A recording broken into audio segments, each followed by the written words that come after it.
Pemilu Amerika Serikat terburuk sepanjang sejarah akhirnya telah mengesahkan kemenangan Presiden AS terpilih Joe Biden berdasarkan pemungutan suara Electoral College pada 6 Januari lalu. Biden berhasil memperoleh 306 suara elektoral, melampaui 270 suara elektoral yang dibutuhkan untuk melenggang ke Gedung Putih.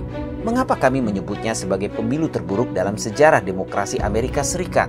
Karena pemilu AS 2020 kali ini banyak tercoreng kecurangan. Anehnya, saat Presiden Donald Trump memprotes hasil pemilu Amerika Serikat, banyak orang yang mencibirkannya. Trump dianggap tak legowo menerima hasil pemilu. Berbagai bukti kecurangan pemilu yang disodorkan tim kuasa hukumnya pun dicuekin. Mahkamah Agung di sejumlah negara bagian juga telah menolak gugatannya. Ada yang beralasan salah kedudukan hukumnya, ada juga yang beralasan kurang alat bukti. Faktanya, banyak tuduhan tim Trump yang didukung bukti-bukti kuat yang mengindikasikan terjadinya kecurangan pemilu yang dilakukan secara terencana, sistematis, dan masif.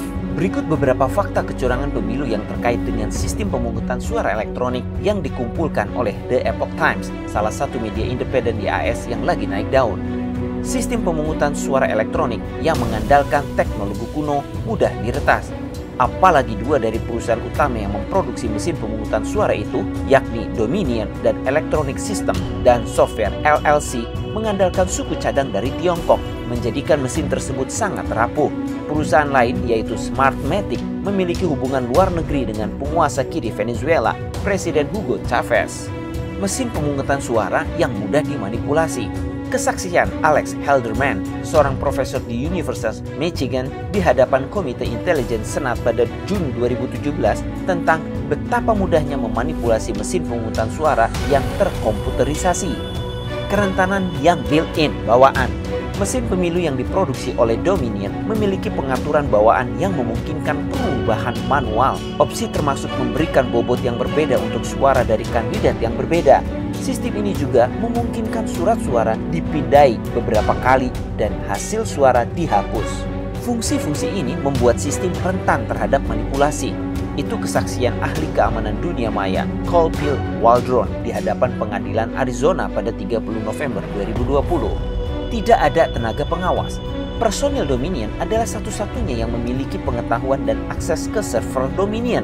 Hal itu sangat tidak biasa berdasarkan pengalaman dan sangat mengkhawatirkan dari perspektif keamanan dan konflik kepentingan. Sebaliknya, staf Dominion memiliki akses yang lebih leluasa ke sistem komputer. Server tidak handal. Komputer Dell yang menjalankan server Dominion tampaknya tidak handal. Resiko peretasan. Komputer yang digunakan untuk memproses suara di Georgia selama pemilihan pendahuluan tampaknya memiliki paket perangkat lunak rumahan atau bisnis kecil yang diinstal di dalamnya. Sistem operasi ketinggalan zaman. Seorang ahli teknologi informasi yang mengamati pemilihan pendahuluan di Georgia mengatakan sistem Windows dari komputer utama yang terhubung ke sistem Dominion belum diperbaharui selama 4 tahun dan berdampak pada berbagai kerentanan. Pakar IT mencatat bahwa server tampaknya merupakan operasi ad hoc tanpa proses yang dirumuskan. Proses sertifikasi rusak. Federal Election Assistance Commission (EAC) bertanggung jawab atas sertifikasi semua mesin pemilu yang digunakan dalam pemilu AS. Namun, lembaga tersebut sangat kecil sehingga pada 2017 senator mengirim surat ke EAC yang mengingatkan kekhawatiran tentang fakta bahwa badan tersebut hanya mempekerjakan satu anggota staf penuh waktu yang berdedikasi untuk mengawasi proses sertifikasi. Badan ini hanya mengandalkan 2 perusahaan kecil untuk melakukan pengujian yang sebenarnya. Stick USB dicolokkan ke mesin.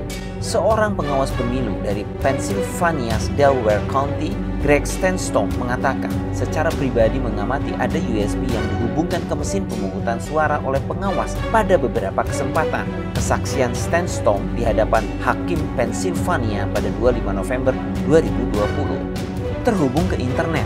Seorang kontraktor teknologi informasi untuk sistem pemungutan suara Dominion yang bekerja di TCF Center di Michigan dan seorang mantan senator negara bagian yang menyatakan bahwa mesin pemungutan suara yang digunakan dalam pemilu 3 November telah terhubung ke internet.